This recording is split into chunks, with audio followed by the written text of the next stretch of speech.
اللہ کو یہ باتیں پسند ہیں، مگر آج ہر گروہ اپنے فرقے کو لے کر خوش ہے۔ یہ طریقہ وعدت امت کے خلاف ہے۔ آپ صلی اللہ علیہ وسلم نے فرمایا، اللہ تمہارے لیے 3 باتوں کو پسند کرتا ہے، تم اس کی عبادت کرو، اس کے ساتھ کسی کو شریک نہ ٹھہراؤ، اور اس کی رسی کو مل کر تھامے رہو اور تفرقہ نہ کرنا۔ وعدت امت یہی پیغام ہے اللہ اور رسول صلی اللہ علیہ وسلم کا۔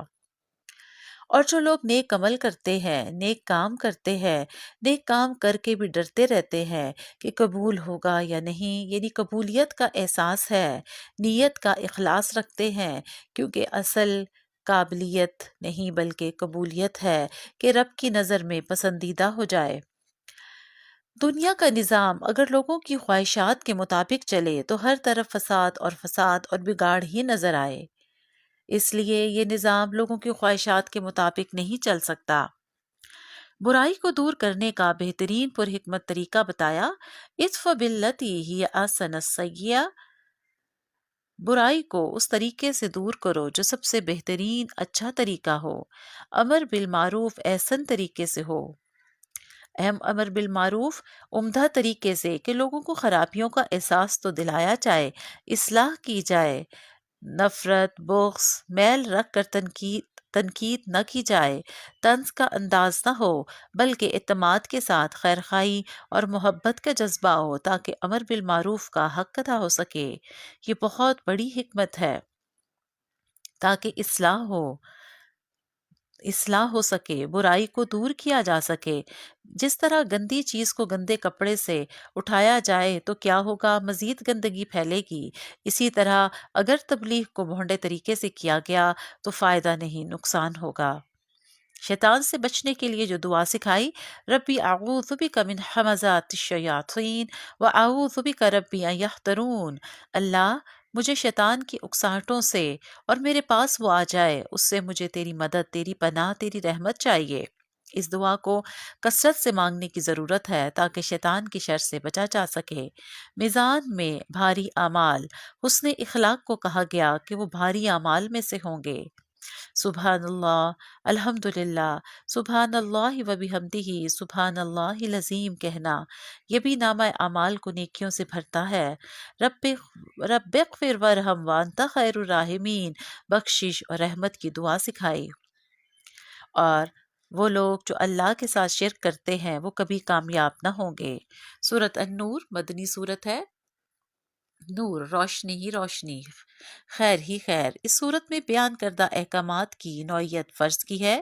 سورۃ انزلناہا وفرضناہا، یہ صورت جو ہم نے نازل کی اس کے احکامات ہم نے فرض کر دیے۔ حضرت عمر رضی اللہ عنہ کے دور حکومت میں اس صورت کا سیکھنا خواتین کے لیے فرض قرار تھا، کیونکہ اس میں ان کے سے ریلیٹڈ کافی احکامات ہیں، اور اس میں نور ہے، روشنی ہے، دلوں کا نور۔ سب سے پہلے جس چیز کی حد جاری کی، زنا کی سزا بتائی، زانی مرد ہو یا عورت، غیر شادی شدہ کی سزا 100 کوڑے ہے۔ بہت سختی کے ساتھ ایک سزا کا ذکر کیا، کیونکہ اس سے پہلے اللہ تعالیٰ نے اس گناہ کی طرف جانے والے تمام راستوں کو بند کیا۔ زنا کی رغبت دلانے والے سارے عناصر کا خاتمہ کرنے کا حکم دیا، معاشرے سے بے حیائی کو بین کیا، زنا پر سختی کر کے عورت کی عزت و عصمت کی حفاظت کی، عورت کو پردے کا حکم دیا تاکہ دل محفوظ، نگاہ محفوظ، اعمال بھی محفوظ ہو سکیں۔ اس لیے اتنی سخت سزا بتائی، اور ایک حد کا جاری کرنا 40 دن کی بارش سے بہتر ہے تاکہ معاشرے سے غلاظتوں کا صفایا ہو سکے۔ اور اگر کسی نے پاک دامن عورت پر زنا کی تہمت لگائی تو تہمت کی سزا حد قذف 80 کوڑے ہے، یعنی عورت، پاک دامن عورت، ایمان والی عورت کے خلاف بات کی تو سخت سزا ملے گی۔ یہاں بھی اللہ عورت کو ہی عزت دے رہے ہیں۔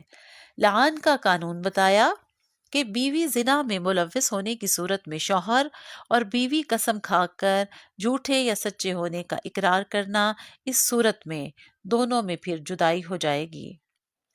یہ لعان کا قانون ہے۔ واقع افک، یہ وہ آیات ہیں جس پر اللہ تعالیٰ نے خود حضرت عائشہ کے حق میں گواہی دی۔